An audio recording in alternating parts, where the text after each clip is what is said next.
The following is a production of DallasCowboys.com and the Dallas Cowboys Football Club. How about them Cowboys? Yeah! Go Cowboys!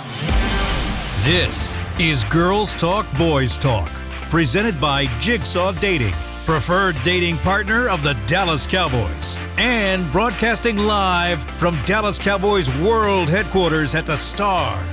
Now, your hosts, Jess Navarez, Aisha Morrison, Kelsey Charles, and Haley Sutton.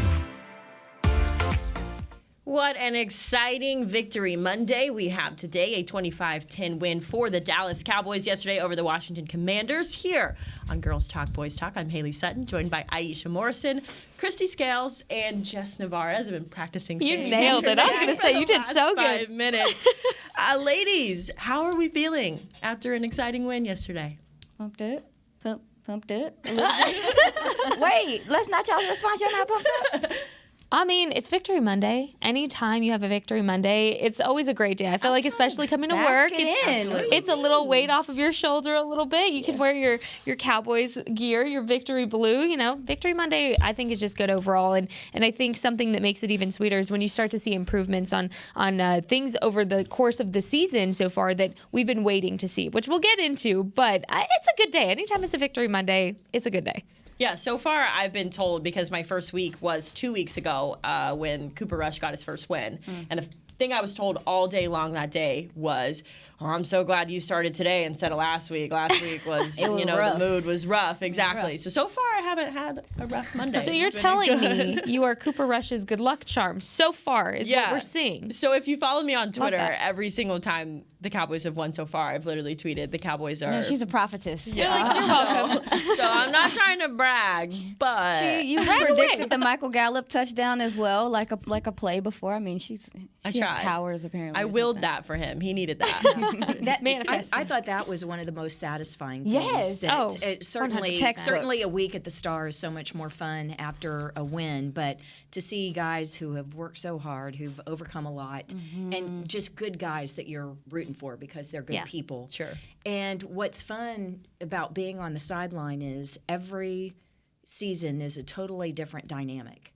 And to see, we only had one new assistant coach this year, but still young players becoming veteran players and leaders, and then guys coming back from injury, and the way that Michael Gallup was greeted on the sideline. Yeah.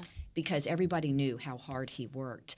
And I think that the coolest thing was, for all the high fives and hugs and slaps on the back, the longest hug and, hey, they didn't say, I love you, man. It wasn't like a beer commercial. But Britt Brown, who is the director of rehabilitation for the Cowboys. And so he's been a member of the athletic training staff for over 25 years with the Cowboys. And so he works most closely with the guys who are rehabbing. And, of course, Michael Gallup suffered the injury early January. So it's been almost 10 months of him working back. And so when Michael gets to the sideline, and that hug was a little bit longer and a little bit tighter between Britt and Michael. So that was really satisfying to see that yesterday. Yeah, that's amazing. See, we love having you here. Yeah. The insight and the things you see from your view on the sideline is just incredible. Well, and the other thing is, I think a couple weeks ago we were talking about how Noah Brown with his first career touchdown, and Zeke had to retrieve the ball for him, the touchdown ball, so that he could have it to take home. Yeah. Zeke had to do the same thing for Michael Gallup. That in the locker room. Cry. and then one other thing, Deron Bland, and we should talk about some of these, last second injuries. It's very unusual to have an injury happen in pregame warm-ups. Yeah. But Deron Bland, who's a rookie 5th-round pick, and he had to step in for Jordan Lewis. And, of course, Deron Bland had the interception in the fourth quarter that basically thwarted the last Commanders' hope for a rally. Yep. And so it was Donovan Wilson, veteran safety, and Donovan was the game day captain for the Cowboys defense yesterday, and he ran out there and retrieved the ball for Deron, because Deron made the rookie mistake of not keeping the football for his first career interception. And even Deron talked about it. He said that once he caught the ball, he was like, it didn't even feel like I was there. He was like, I didn't realize that I made the interception until everyone started swarming around him. And I think that's interesting, because that just lets you know how in phase he is, how focused he is. Yeah. And I tweeted earlier today, like, he read that play all the way. Yeah. Like, He did. He drove on that ball. He knew where that was coming to. And it's just a testament to, like, this team. And we've talked about the depth on this team and just seeing a lot of these guys step in the nick of time and there not be a drop-off. Yeah. Let's do it. Yeah, I pulled Duran after the game, or like as he was coming out of the locker room, to talk to him just one-on-one, and I asked him the same thing. I said, Michael Gallup got his ball, or I'm mixing that up, but I asked him about that interception and just being able to be in that moment. And he kind of said the same thing. He said, I kind of just blacked out, but the thing that he kept talking about was the surrounding cast that he had that made him ready for that moment. Sure, he finds out minutes that he's going in to start for the first time as a rookie, and he didn't feel that way because he knew the preparation and the room that he's been in and what he's been surrounded by at practice and stuff. He felt ready and compelled to play. Yeah, he has such a strong camp, and I think that fans who don't follow the game super closely don't have a true appreciation for how difficult it is to play in the slot at cornerback. Because most cornerback, you're playing out wide. You think of Deion Sanders and the skinny, fast guys who are chasing the wide receivers down the field. And, that's cornerback. But to do what Jordan Lewis does, to have that skill set to be able to play in the slot, which means there's a lot more traffic, means it's a lot more physical. You have to be a willing tackler, because you're there, squeezed amongst the linebackers oftentimes. And sometimes you get matched up with bigger guys who might be tight ends, instead of the little Cole Beasleys of the world. Sometimes you get the bigger guys. So that is a unique skill set. And to have a rookie who's getting his first defensive snaps to be able to step in and play at that level, that's really a unique thing. And to not have, this is the third week also without Jaron Kearse. Yeah. And at safety, he does a lot down in the box. He plays in the slot. He's a bigger guy. And so he's a real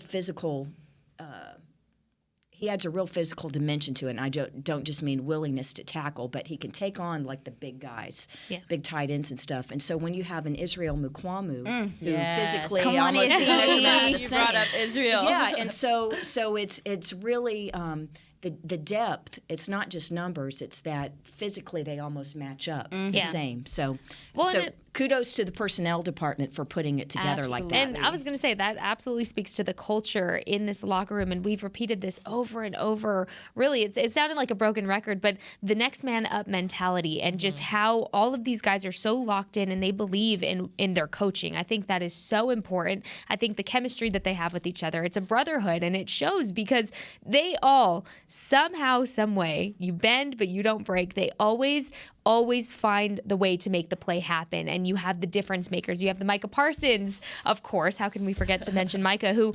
it was interesting to go back and rewatch the game and really look at, the plays that he's in, the plays that he's out, and how he allows for those plays to happen. When you really go back and dissect everything, Micah Parsons is just so special. And we keep talking about this. And how can we forget Trayvon Diggs?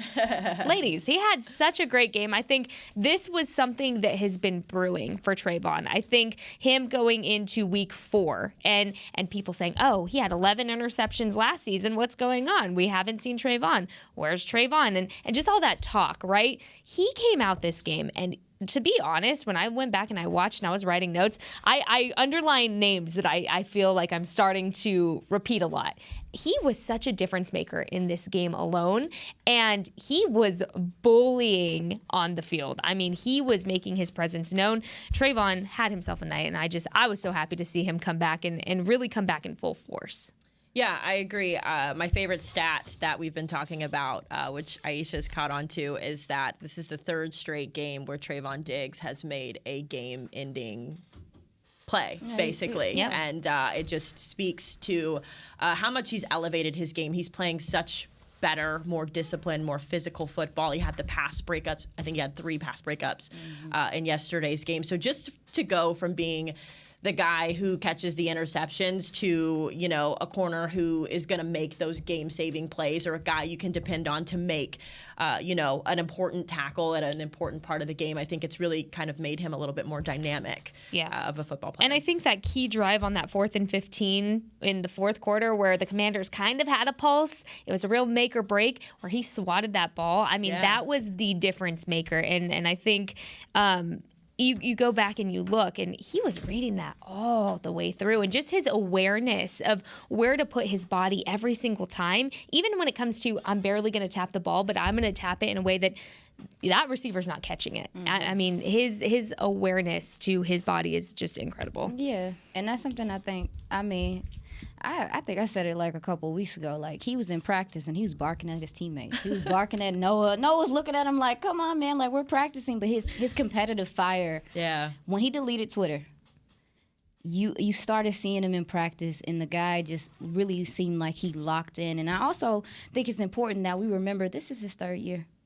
Like, cornerback is a very difficult position to play, and I think that, we're just seeing these guys develop in front of us, and the stickiness that he's playing with is different. Like, you can tell that he's reading, and also, too, there was a couple, he baited him like quite a few times yesterday, and I don't know, it is dope to see the evolvement of his game, but I think this has a lot to do with Malik Hooker being back there, man in that safety spot, like, being rangy and giving Trayvon, I think, the faith that, hey, if I slip up here, you got me. Yeah, you got I got me. your back. I got you. And that's something that comes with, building a secondary. If you listen to them, they're talking about playing together. Even the defensive line's talking about rushing as one. And you can just start to see the unity on this team and the camaraderie on this team, them being drafted together and sticking together. They spend time with each other outside the field.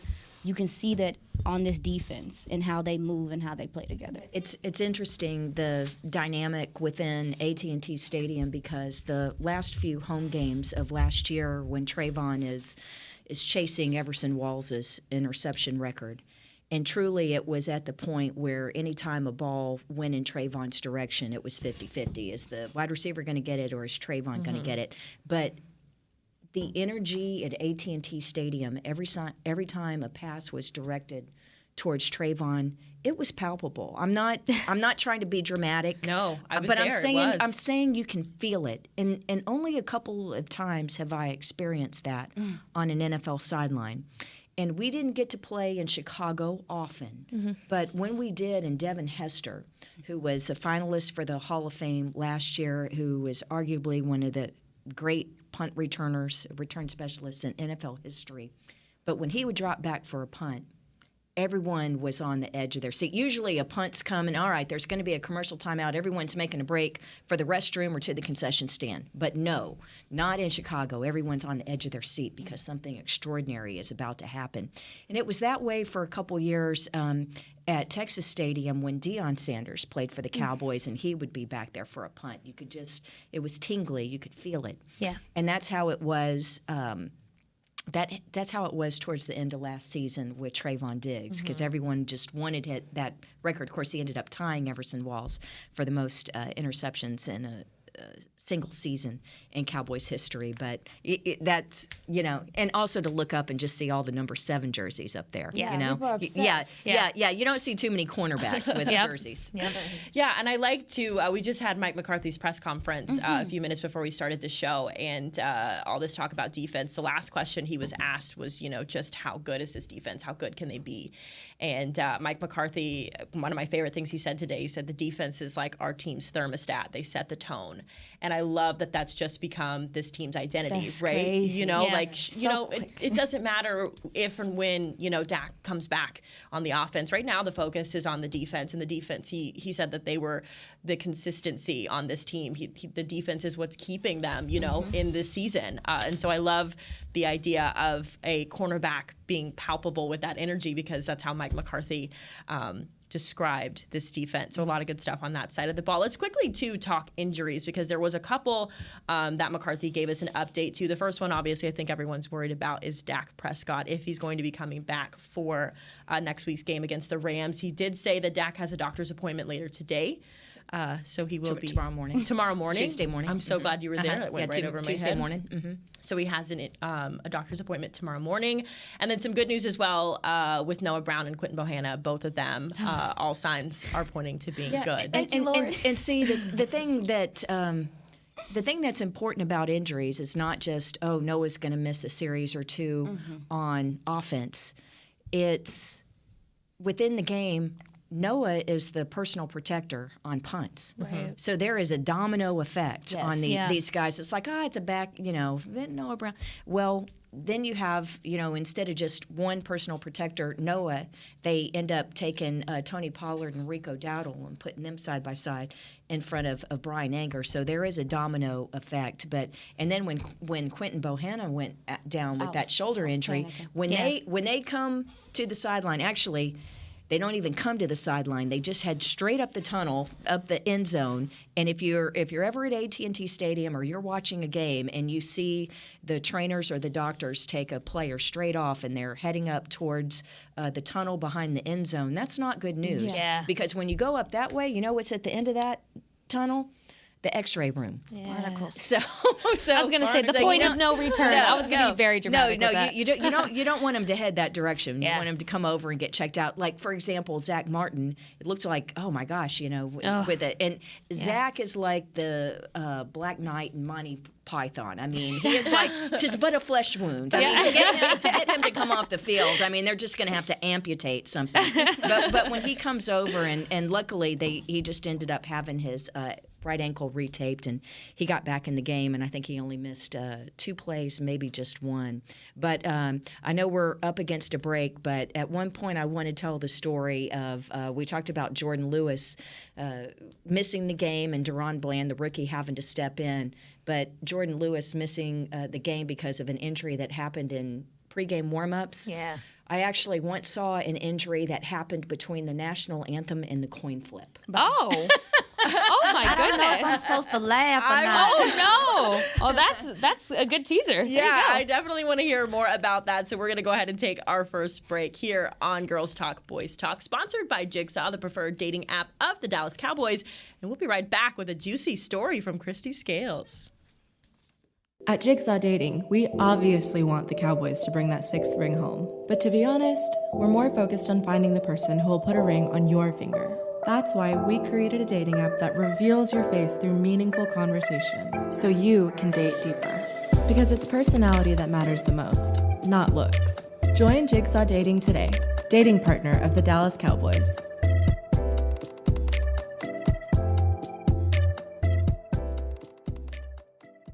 All right, Pepsi-loving football fans, it's time we had a lesson in trash talk. And I'm not talking about that stuff that happens on the field.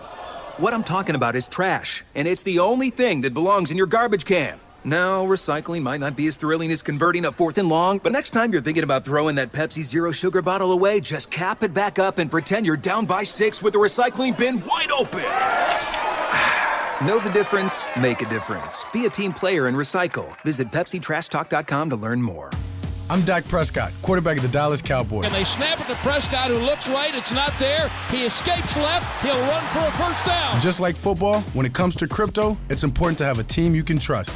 With blockchain.com, I know I'm in good hands. Since 2011, they've been trusted by millions around the world to buy, sell, and trade cryptocurrency. Prescott's going to run this himself.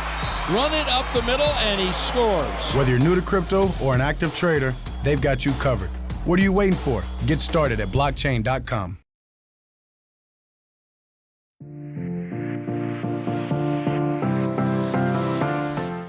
Welcome back to Girls Talk, Boys Talk, sponsored by Jigsaw, the preferred dating app of the Dallas Cowboys. Christy Scales with a good story, but first. All right, we'll get the ultimate fan experience for the ultimate Cowboys fan. Join Dallas Cowboys United, presented by Globe Life, starting at just $20. Sounds like a good deal to me.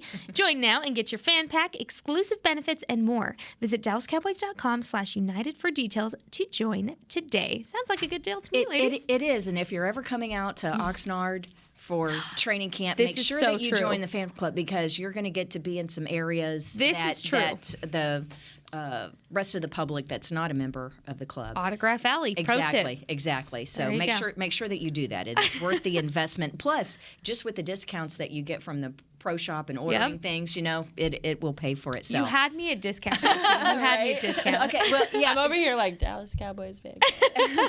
Well, no, I want to talk about because I guess over 24 years on the sideline, I mean, there are several times where something has happened in pregame warmups, but usually it's a guy who was fighting an injury coming in or rehabbing, and then something happens. Maybe they retweak something. But Jordan Lewis, the cornerback, not being able to play yesterday against Washington, Deron Bland having to step in, that was pretty last minute. But it does not top what happened 2 years ago.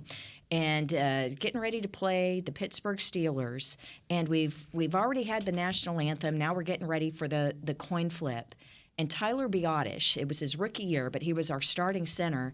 And he's like feeling the back of his leg, like his hamstring. And he comes over and he's talking to the medical staff. And I'm usually over on the side by the offensive lineman. So I see all this happening. And all of a sudden I can just see Tyler just getting frustrated. And then Joe Looney grabs a football and is doing some last-minute snaps. And so Tyler Biotish, the starting center, missed the game because he tweaked his hamstring between the national anthem and the kickoff. Wow. What was he doing? Just they just kind of do some light the jogging. That's a little too much. Keeping their body warm? The offensive linemen don't really jog. No, but what they'll do is they'll get in their stance. The centers will get down and snap the ball. Yeah. But usually the offensive linemen just kind of stepping back and pass pro, that kind of thing. Huh. But something happened, and so I mean that was absolutely the craziest. But one thing that Mike McCarthy mentioned earlier today in his press conference, the really unfortunate thing about these injuries that happen in pregame warmups is the inactive list has to be turned in 90 minutes before kickoff. Yeah. So Jordan getting injured after that, within that 90-minute period means that they weren't able to activate Nashawn Wright. Mm-hmm. So they could have had an extra cornerback available. Now Nashawn does not play in the slot the way that Deron Bland is. That's why you had Wright inactive instead of Bland inactive, because Bland has that skill set to play in the slot. So that's why, even though Duran's a rookie and Wright's a second-year guy, why you have him active. But it also affects special teams and things like that. So again, there's a domino effect.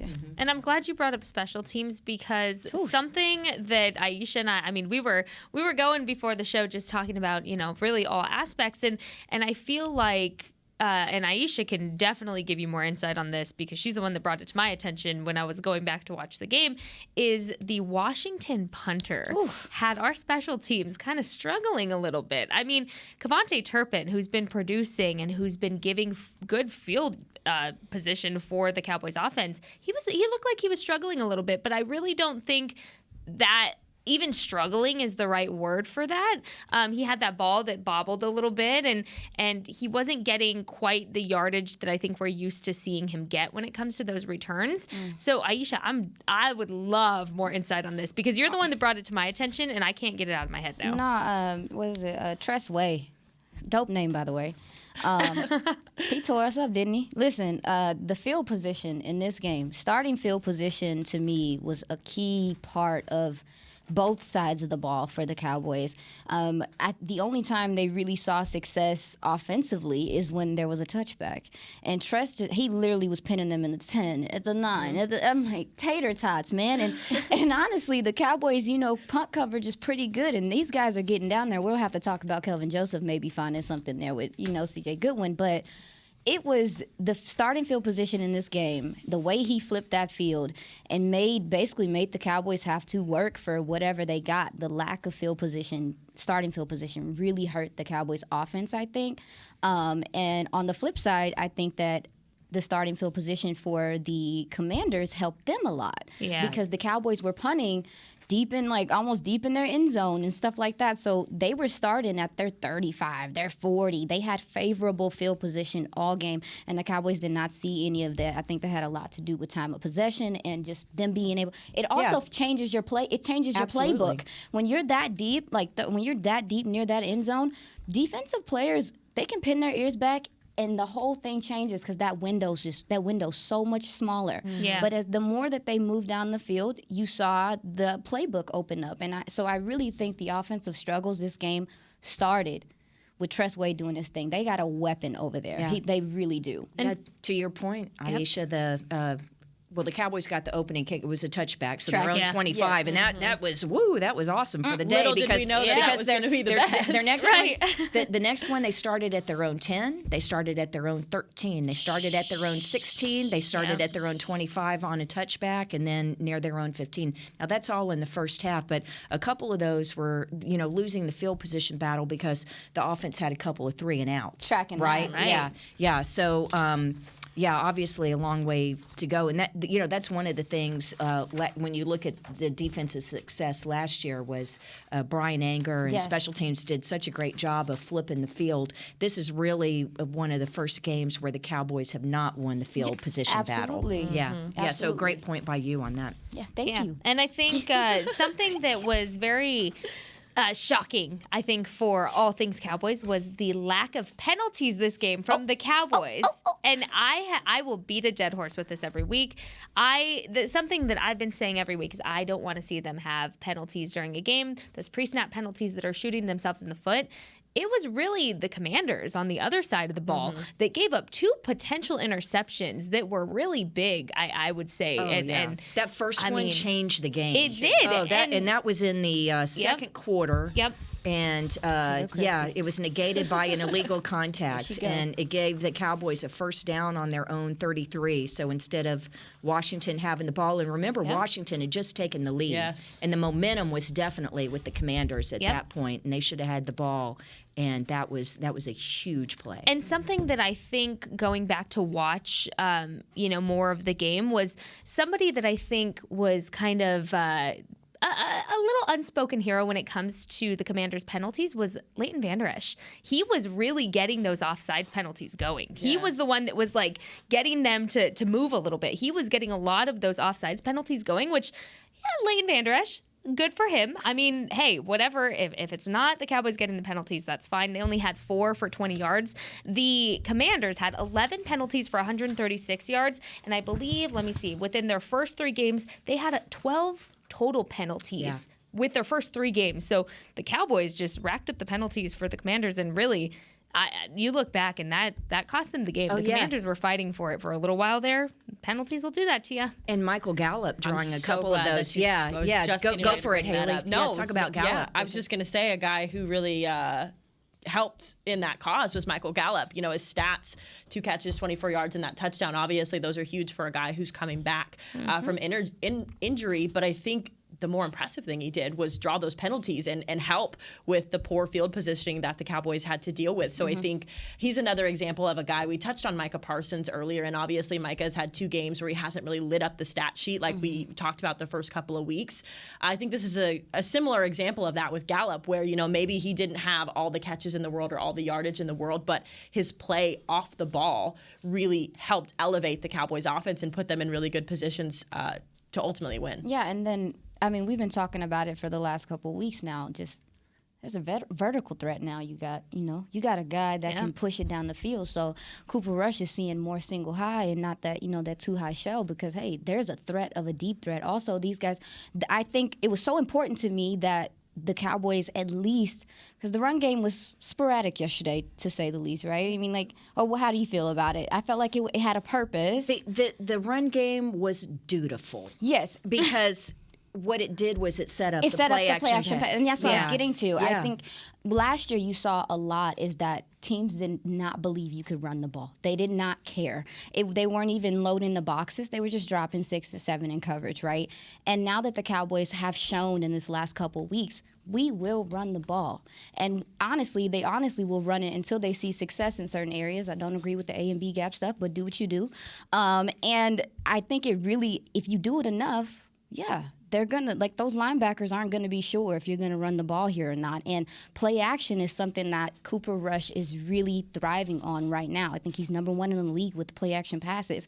And when you start talking about kind of what the Cowboys are trying to do with starting to establish the run game and trying to methodically move this, move the chains, I think that play action is going to be a big part of this offense moving forward. And I'm excited to see them getting the deep shots down the field to get guys to, hey, pump your brakes. Hey, listen, you can't key in on everything intermediate. Respect what we have on the back of this offense. Yeah. Here's the thing. Ritzy and Wiley, I guess that's Wiley, Texas. Can you explain more about play action pass? So somebody said that. Yeah. Okay. So there we go. Yeah. So what's because go ahead, Christy. I think that we need to please let us know when there are terms tossed around and we're not quite sure what's going on.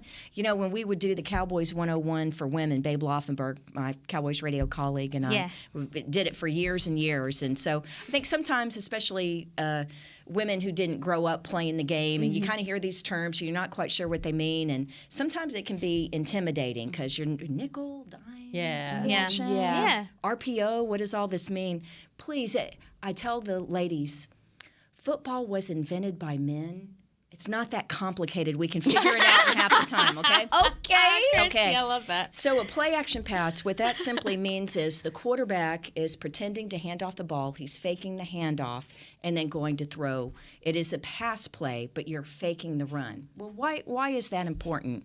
Well, because as Aisha mentioned, you're trying to get those linebackers to commit because oftentimes you're trying to throw the ball over the top of the linebackers. So even if it's just the slightest hesitation that they have to respect the run for just that long, it gives you that much room to go over their heads. It also can slow up the pass rush as well because the defensive linemen or the pass rushers who are coming after you as a quarterback and trying to take your head off, they have to pause for just a second because did he hand the ball off? Do we need to tackle the running back or do we need to keep going after the quarterback?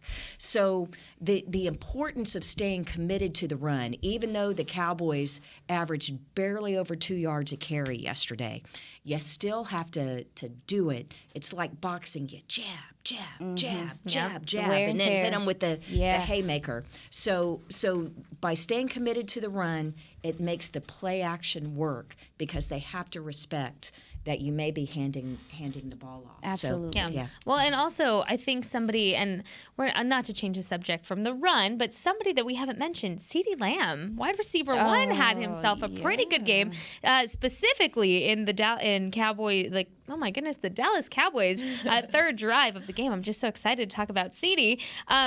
It was three consecutive passes to CeeDee.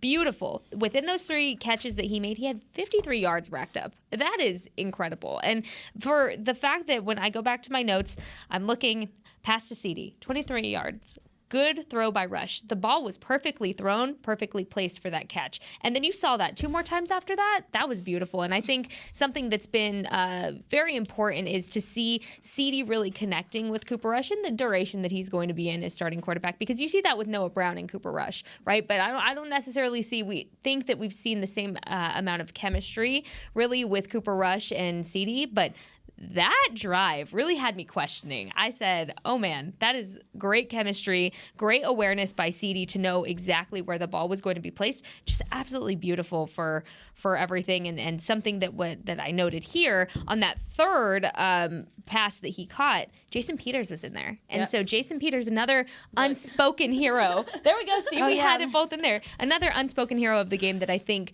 just continues to make an impact, whether we see it or not. And I mean that within the locker room. And I think Tyler Smith continues to get better every week. I mean, man, there wasn't a lot to really say that was negative in terms of penalties. Going back to the original thing we were talking about in terms of penalties for the Cowboys, which enjoy that this week. That made my Victory Monday even better that I don't have to talk about penalties for the Cowboys. No penalties. Yeah, it's interesting when we talk about this offense over the last couple of weeks, the way the conversation has shifted from Dak's out, what are we going to do, to, okay, Cooper Rush can come in to win a game, but we'll see what he can do next week, to now the conversation is just the consistency that he provides. We talk about the defense being consistent to win games, but I think that's the way every single person in that locker room, the way Mike McCarthy, even Jerry Jones after the game, that's how he describes Cooper Rush, is that consistency. He's not going to be a guy who's going to go out and be flashy. He's not your game manager, as Mike McCarthy told us earlier, but this is a guy who's earned the respect from his teammates just solely by the way he conducts himself in that backup quarterback role. So it's just been interesting to see. I think every single week his stats have pretty much been the same. There's not a whole lot. You know, he's throwing about 30 passes a game. He's tossing about 200 plus yards a game, and he's averaging about a touchdown and a half. So it always feels good to have that in your arsenal for your backup quarterback. And he just puts together, it's so crazy because you'll look at the offense and you like 3 and out, whatever, and you'd be like, what is going on? And then he comes out there and they put together a real drive, and then like the fourth quarter in the Monday night game like, in New York. I said, Cooper, are you a gamer? Are you a gamer? Because it's like it's night and day in some instances where they're just like let's go score right now. And they're not denied with the CeeDee Lamb, comment that you made talking about him. I think it's important that we see that he gets in a rhythm early in the game. It seems like he's that type of player that needs to get touches early. It doesn't even have to be anything fancy. Just get the ball in his hands, let him feel the ball, get a feel for how the game is, and then from there, let's get going with him. I'm excited. Why are you laughing? No, just because that I think it was the first play of the fourth quarter, his 30-yard touchdown catch. Uh-huh. Oh, yeah. That is the easiest touchdown catch you'll ever see for CeeDee Lamb. That was normally beautiful. his are like the contested catches or falling backwards in the end zone and all He that burned crazy that stuff. defender. But yeah, just a post route and the guy took the outside post route. What's a post route? Oh, ladies, this is really a post route. Guess where you run on a post route? You go up and then you cut towards the goal post. Woo, all right. So, man, I know he's like.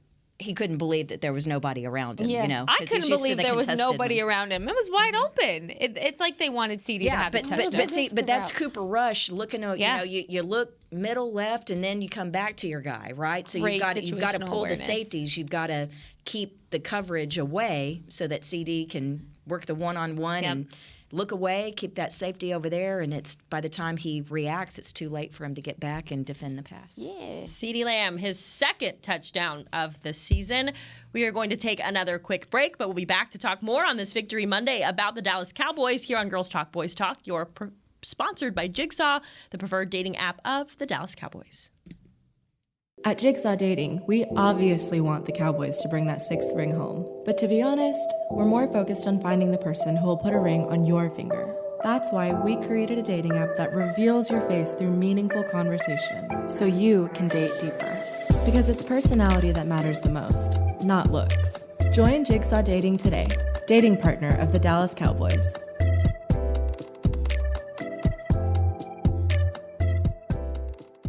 All right, Pepsi-loving football fans, it's time we had a lesson in trash talk. And I'm not talking about that stuff that happens on the field.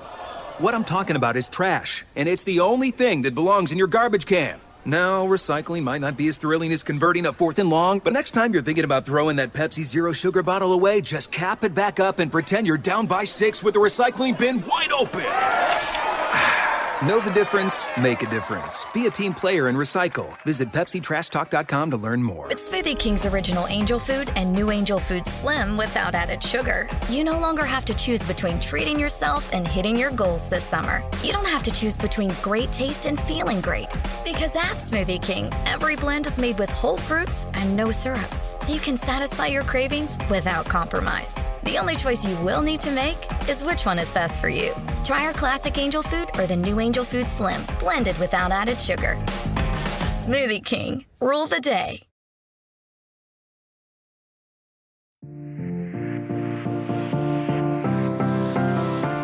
Welcome back to Girls Talk Boys Talk, sponsored by Jigsaw, the preferred dating app of the Dallas Cowboys. More on that win, but first, fall officially kicks off at the Start with our first ever Fall Fest on Saturday, October 8th from 11 a.m. to 3 p.m. My favorite season. Come out to the Tostitos Championship Plaza for a day of family fun, from a beer garden to a petting zoo, face painting, live music, to fall-inspired food and more. I wonder if they do face painting for adults. Sounds fun to me.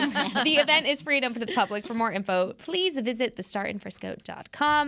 I'm not kidding. I love pumpkin season. If you're going to paint anything on my face, it better be a giant pumpkin. So you're getting the pumpkin lattes in July? Chrissy, my apartment. It's your fault. It's your fault. My that apartment pumpkin had lattes is yes, early in the middle of the summer. I'm the direct consumer, and my apartment had my pumpkin decor up in July. It did. It went from my summer decor to pumpkin. Hey, there'll be no pumpkin spice slander. Thank on you. this show. Thank you. We will agree to disagree. Respectfully, I can't wait for pumpkin spice season to be over. My nephew's birthday is Matthew. His birthday is Halloween, and until he was like 9 years old, he thought that everyone dressed up and everyone handed out candy because it was his birthday. It was. Yes. It was. It wasn't And for we're not Halloween. gonna It was ever for tell Matthew's him birthday. Never. He's 34 now, but yeah. Well, he can still think that 34 years later. That's okay.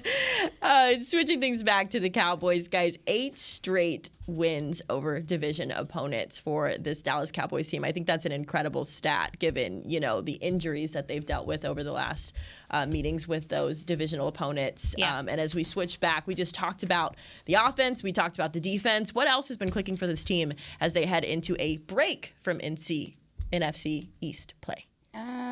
What? I guess, obviously the D-line play is clicking. I think that they're still, you can tell me if I'm wrong, but I'm looking at how Dan Quinn does like his different rotations. There's so many, sub packages and stuff.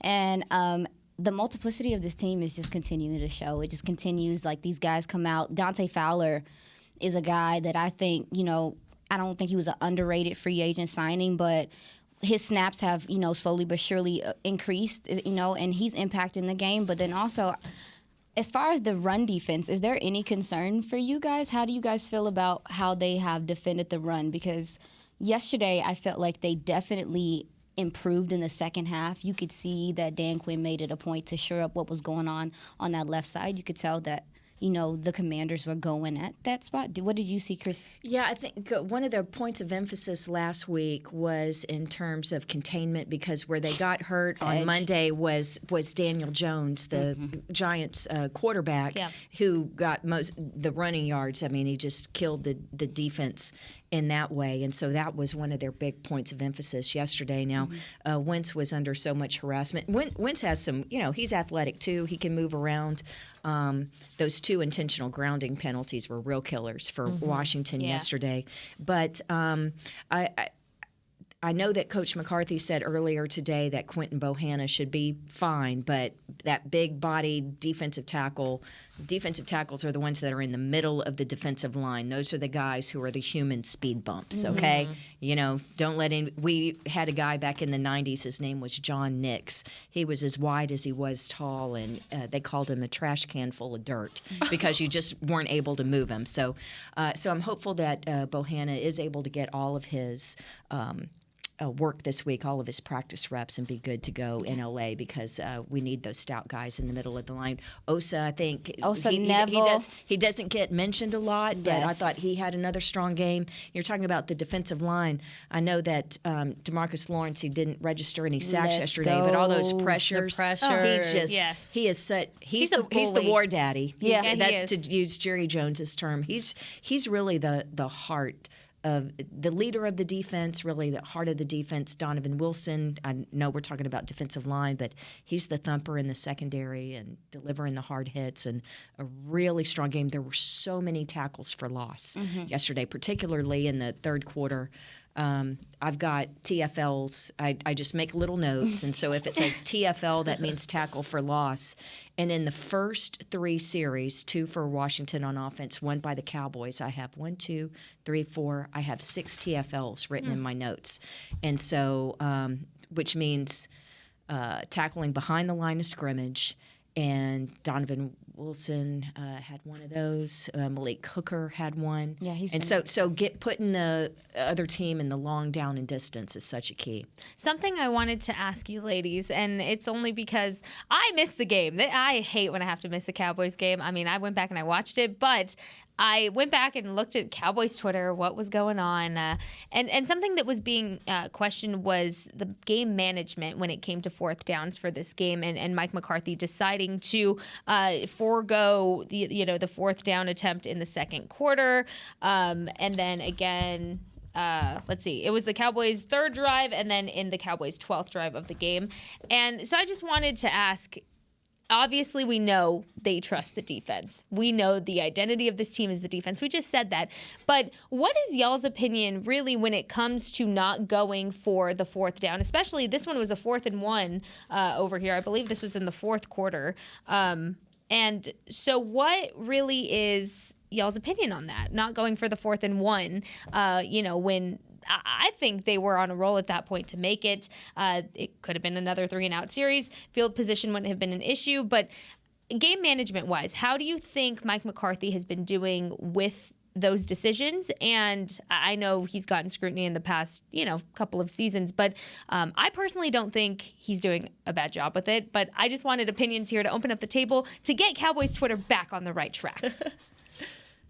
Go ahead. You want to take it first, No, Aisha? you go ahead. I don't have any questions from yesterday. Yeah, I would say that almost 2.5 seasons in, the thing with Mike McCarthy would be being too aggressive and going for it too much on 4th down. Sure. So I had no questions about yesterday. The other thing is, you were talking about, Haley, you were asking things that really stand out. When Brett Maher is 4 for 4 on field goals, and he's 10 of 11 or 11 of 12 so far? 10 of 11. Yeah, 10 of 11. I mean, there's just no question about it. And Money Maher. And then Brian Anger, the way that, now I know he had the horrible shank Ooh, yesterday. that shank hurt me. That was It hurt really me. bad.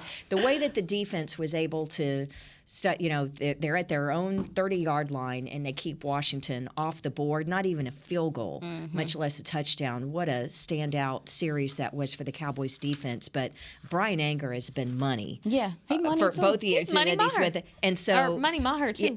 other than that one shank, which was such a surprise. And I but- don't think we'll see that again from Brian Anger. That was, I think, Micah Parsons said it best last week of, if you see something happen in a game, you're probably not going to see it the next week. I think you just look at it. It was almost the ball placement. It just, I don't think we'll see just that a again. little high. It almost went off Yeah. his ankle. It was just probably the drop. Usually if you see something like that, it's outdoors, it's really windy conditions. And I know that sounds silly because you're only dropping the ball just a couple feet, from your waist to where your foot strikes it. But sometimes the wind can affect a drop. That had nothing to do with yesterday. It was just a mishit. Christy makes a good point. I mean, your field goal kicker is... Yeah. He kind of looking a little automatic. I'm not gonna talk a whole bunch of I mean, like, you don't want to jinx him. I know. Aisha, don't jinx it. I don't personally know if it's a lot of jinxing. When you look at kickers, a lot of it's confidence, and the locker room is showing great confidence in him. I think Mike McCarthy showed great confidence in him yesterday, and people getting behind him is what's going to continue to fuel him playing well. And it looks like you're gonna need him for a little bit, as your offense continues to progress. But I also want to, let everybody know, take a second and go look across the NFL. People aren't just putting up 30 every game right now. This is a very progressive thing right now with preseason being changed the way that it was. So I think we'll start seeing offenses start to get in a rhythm here in this next few weeks or whatever. But, your offense is still finding its way. A lot of teams are still finding their way right now. Let's just be patient and see what we got. Yeah, I just feel like if it ain't broke, don't fix it, right? And when There you've got you a go. guy like Money Maher who has been hitting so well, like Chrissy mentioned, 10 of 11, Yep. Are you going to take the easy points or maybe chance it on 4th and 1 and possibly get closer to the easy points? Yeah, because that D line, we didn't talk about it a whole bunch, but don't sleep on Payne and Allen. Oh, they were tremendous. They were tremendous. I was watching the game again yesterday. I see 94 chasing after Tony Pollard. I said, "What is this? This is a man. D tackle."